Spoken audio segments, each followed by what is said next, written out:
ஒரு phone call வரல. அதனால தான் இந்தியாவுக்கும் அமெரிக்காவுக்கும் இடையிலான மிகப்பெரிய வர்த்தக ஒப்பந்தம் நின்னு போச்சு. இப்படி ஒரு அதிர்ச்சியான தகவலை அமெரிக்க வர்த்தக செயலாளர் ஹாவர்ட் லட்னிக் சமீபத்தில் ஒரு பாட்காஸ்ட்ல சொல்லியிருக்காரு. இது சாதாரணமான விஷயம் இல்ல நண்பர்களே. இதனால இந்தியாவுக்கு வர்ற வருமானம், நம்ம நாட்டு ஏற்றுமதி, ஏன் நம்ம பாக்கெட்ல இருக்கிற பணம் வரைக்கும் கூட பாதிப்பு ஏற்படலாம். இப்போ இந்தியாவுக்கும் அமெரிக்காவுக்கும் நடுவுல என்னதான் நடக்குது? டொனால்ட் ட்ரம்ப் நிஜமாவே இந்தியா மேல 500% வரி போட போறாரா? ஏன் பிரதமர் மோடி அவரை தொடர்பு கொள்ளலன்னு அமெரிக்கா சொல்லுது? இது எல்லாத்தையும் பத்தி தான் இந்த வீடியோல நாம டீட்டெயிலா பார்க்க போறோம். முதல்ல இந்த ஹாவர்ட் லட்னிக் என்ன சொன்னார்னு தெளிவா பார்ப்போம். அமெரிக்காவோட வர்த்தகத்துறையை நிர்வகிக்கும் மிக முக்கியமான நபர் இவர். ஒரு பாட்காஸ்ட்ல பேசும்போது அவர் என்ன சொன்னார்னா, இந்தியாவுடனான வர்த்தக ஒப்பந்தம் கிட்டத்தட்ட முடிவுக்கு வந்துருச்சு, எல்லாமே ரெடியா இருந்தது. ஆனா அந்த ஒப்பந்தத்தை உறுதி செய்ய பிரதமர் மோடி அதிபர் ட்ரம்பை தொடர்பு கொண்டு பேசணும்னு நாங்க சொன்னோம். ஆனா இந்தியா தரப்புல அதுக்கு தயக்கம் காட்டினாங்க. மோடி கால் பண்ணல. இதனால அந்த ஒப்பந்தம் கையெழுத்தாகாம அப்படியே நின்று போச்சு அப்படின்னு ஒரு குண்டை தூக்கி போட்டிருக்காரு.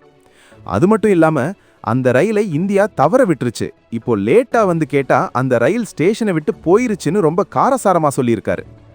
இது ஒரு பக்கம் இருக்க, இந்திய வெளியுறவுத்துறை இதுக்கு என்ன பதில் சொல்லியிருக்காங்க தெரியுமா? இந்திய வெளியுறவுத்துறை செய்தி தொடர்பாளர் ரந்தீர் ஜெய்ஸ்வால் ரொம்ப தெளிவா அமெரிக்கா சொல்ற இந்த தகவல் துல்லியமானது கிடையாதுன்னு மறுப்பு தெரிவிச்சிருக்காரு. உண்மை என்னன்னா, கடந்த 2025ஆம் வருஷத்துல மட்டும் பிரதமர் மோடியும் அதிபர் ட்ரம்பும் கிட்டத்தட்ட 8 தடவை போன்ல பேசியிருக்காங்க. 2 நாடுகளும் ஒரு சமமான லாபகரமான ஒப்பந்தத்தை எட்டணும்னு பலகட்ட பேச்சுவார்த்தைகள் நடத்தியிருக்கு.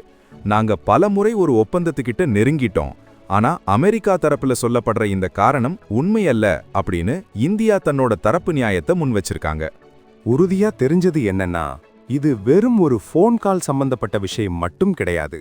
இதுக்கு பின்னாடி மிகப்பெரிய பொருளாதார போர் ஒன்னு நடந்துகிட்டு இருக்கு. இப்ப ஒரு சின்ன இடைவேளை. நீங்க என்ன நினைக்கிறீங்க? உலக நாடுகளுக்கு இடையிலான பெரிய ஒப்பந்தங்கள் வெறும் ஒரு ஃபோன் கால் மூலமா தான் முடிவாகுமா, இல்ல இதுக்கு பின்னாடி வேற ஏதாவது அரசியல் காரணம் இருக்குமா? உங்களோட கருத்தை கமெண்ட்ல சொல்லுங்க. சரி, இப்போ விஷயத்துக்கு வருவோம். ஏன் இந்த வர்த்தக ஒப்பந்தம் இவ்வளவு முக்கியம்? ஏன்னா அமெரிக்கா ஆல்ரெடி இந்திய பொருட்கள் மேல 50% வரி விதிச்சிருக்காங்க. இதனால நம்ம ஊர்ல இருந்து ஏற்றுமதியாகிற துணிகள், மருந்துகள், ஆபரணங்கள் இதெல்லாம் அமெரிக்காவில ரொம்ப விலையதிகமா மாறிடுச்சு. இதன் பின்னணி என்னன்னு பார்த்தா முக்கியமா 2 விஷயங்கள் இருக்கு. ஒன்று விவசாயம், இன்னொன்று ரஷ்யா கிட்ட இருந்து நாம வாங்குற கச்சா எண்ணெய். அமெரிக்கா என்ன கேட்குறாங்கன்னா, அவங்க நாட்டோட விவசாய பொருட்களை, குறிப்பா மரபணு மாற்றப்பட்ட சோயா மற்றும் சோளத்தை இந்தியாவில் விற்க அனுமதிக்கணும்னு சொல்றாங்க. ஆனா இந்தியா இதுல ரொம்ப உறுதியா இருக்கு. நம்ம நாட்டு விவசாயிகளை பாதுகாக்கணும், நம்ம ஊர்ல இயற்கையான முறையில் விளையிற பயிர்களோட தரம் கெட்டிடக்கூடாதுங்கிறதுல இந்தியா பிடிவாதமா இருக்கு. அமெரிக்காவோட இந்த திட்டத்தை இந்தியா ஏத்துக்காதது தான் இந்த ஒப்பந்தம் இழுபறியாக ஒரு முக்கிய காரணம். அடுத்ததா ரஷ்யா பிரச்சனை. யுக்ரைன் ரஷ்யா போருக்கு அப்புறம் மேற்கத்திய நாடுகள் ரஷ்யா மேல பல தடைகளை போட்டாங்க. ஆனா இந்தியா நம்ம நாட்டு மக்களோட எரிசக்தி தேவையை கருத்துல கொண்டு ரஷ்யா கிட்ட இருந்து தள்ளுபடி விலையில கச்சா எண்ணெய் வாங்க ஆரம்பிச்சோம். இது ட்ரம்ப் நிர்வாகத்துக்கு பிடிக்கல. நீங்க ரஷ்யா கிட்ட எண்ணெய் வாங்கினா நாங்க உங்க மேல வரி போடுவோம்னு மிரட்டினாங்க. அதன் விளைவாதான் 2025 ஆகஸ்ட் மாசத்துல இருந்து இந்திய பொருட்கள் மேல 50% வரி அமலுக்கு வந்தது. இதுல 25% வரி வெறும் அந்த ரஷ்யா எண்ணெய் வாங்குறதுக்காக மட்டுமே விதிக்கப்பட்ட தண்டனை வரி. ஆனா இப்போ நிலைமை இன்னும் மோசமாகிற மாதிரி தெரியுது. அமெரிக்க செனேட்டர் லின்சே கிரஹாம் சமீபத்துல ஒரு அறிவிப்பை வெளியிட்டாரு. சாங்ஷனிங் ரஷ்யா ஆக்ட் 2025 அப்படின்ற ஒரு சட்டத்தை ட்ரம்ப் நிர்வாகம் கொண்டு வர போறாங்க. இந்த சட்டம் அமலுக்கு வந்தா ரஷ்யா கிட்ட இருந்து எண்ணெய் வாங்குற நாடுகள் மேல 500% வரை வரி விதிக்க முடியும்.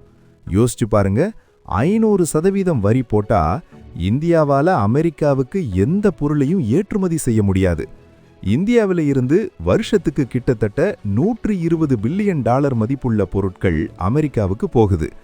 இந்த 500% வரி மட்டும் உண்மையிலேயே வந்தா நம்ம நாட்டு ஏற்றுமதி துறை மொத்தமா முடங்கி போகும்னு பொருளாதார வல்லுநர்கள் எச்சரிக்கிறாங்க. சரி, இந்த விஷயத்துல இந்தியா என்ன செஞ்சிருக்காங்க?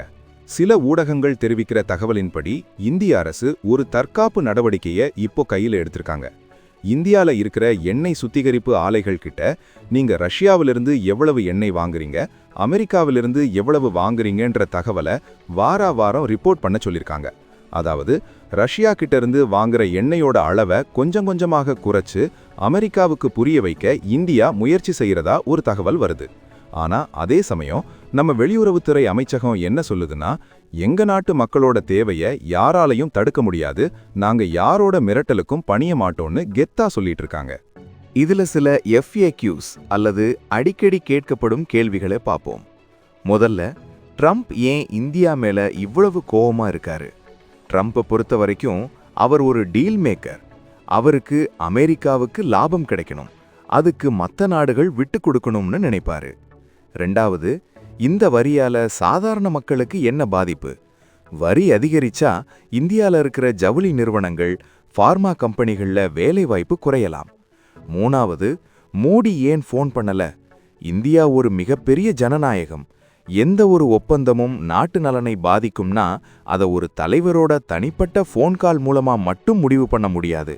அதுக்கு முறையான பேச்சுவார்த்தைகள் தேவைங்கிறது தான் இந்தியாவோட நிலைப்பாடு. இன்னொரு பக்கம் அமெரிக்க செனட்ல சில பேர் இந்தியாவுக்கு ஆதரவா பேசுறாங்க. இந்தியா ஒரு முக்கியமான பார்ட்னர், அவங்க மேல இப்படி வரி போடுறது நமக்கும் நஷ்டம்னு சில அறிக்கைகள் கூறுது. ஆனா ட்ரம்ப் நிர்வாகம் இப்போதைக்கு ஒரு அழுத்தம் கொடுக்கும் பாணியை கையில எடுத்திருக்காங்க. இப்ப கூட அமெரிக்காவோட ஜேமிசன் கிரீர் என்ன சொல்லியிருக்காருன்னா, இந்தியா ஒரு டஃப் நட் டு கிராக் அப்படின்னு சொல்லியிருக்காரு. அதாவது இந்தியாவோட பேரம் பேசும் திறமை அந்த அளவுக்கு அவங்கள வியக்க வச்சிருக்கு. முடிவா பார்த்தா இந்தியா அமெரிக்கா உறவு இப்போ ஒரு முக்கியமான கட்டத்தில் இருக்கு. ஒரு பக்கம் நட்பு, இன்னொரு பக்கம் வர்த்தக போர். ஹார்வர்ட் லட்மிக் சொன்ன அந்த ஃபோன் கால் விஷயம் வெறும் ஒரு சாக்கு தான். உண்மையிலேயே அங்க நடக்கிறது ஒரு மிகப்பெரிய பொருளாதார ஆதிக்கம் செலுத்தும் போட்டி. இந்தியா தன்னோட சுயசார்பு கொள்கையில உறுதியா இருக்குமா, இல்ல அமெரிக்காவோட நிபந்தனைகளுக்கு கட்டுப்படுமா அப்படிங்கிறது இன்னும் சில வாரங்கள்ல தெரிஞ்சிரும். நம்ம நாட்டு ஏற்றுமதியாளர்களும் அரசாங்கமும் இப்போ ரொம்ப கவனமா காய் நகர்த்திட்டு இருக்காங்க. உங்களுடைய கருத்து என்ன? நம்ம நாட்டு விவசாயிகள் நலனை விட்டு கொடுத்து இந்த ஒப்பந்தத்தை போடணுமா, இல்ல 500% வரி வந்தாலும் பரவாயில்லைன்னு நம்ம கொள்கையில உறுதியா இருக்கணுமா? கமெண்ட்ல மறக்காம சொல்லுங்க.